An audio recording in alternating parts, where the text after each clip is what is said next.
সংগ্রামী নেতৃবৃন্দ, 5 আগস্টের পরে আমরা দেখছি যে পরিকল্পিতভাবে ছাত্র নেতাদেরকে হত্যা করা হচ্ছে এবং আমাদের প্রিয় নবী হযরত মুহাম্মদ সাল্লাল্লাহু আলাইহি সাল্লাম এবং আমাদের পবিত্র মহাগ্রন্থ পবিত্র আল কোরআনকে নিয়ে যেভাবে অবমাননা করা হয় বা পৃথিবীর ইতিহাসে কোনো মুসলিম দেশে এরকম বিনা বিচারে এরকম অন্যায় প্রতিবাদ করা হয় কিনা আমাদের সন্দেহান রয়েছে। এর স্পন্দন আমাদের নবী হযরত মুহাম্মদ সাল্লাল্লাহু আলাইহি সাল্লামকে নিয়ে যেভাবে অবমাননা করা হয়, আমাদের মহাগ্রন্থ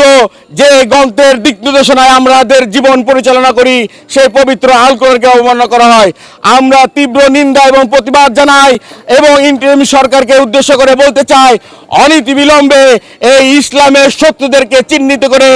আইনের শাস্তিতে আওতায় আনতে হবে, নাহলে রাজশাহী বিশ্ববিদ্যালয়ের দাবানল আপনার সেই মসনদে জেগে পড়বে। এই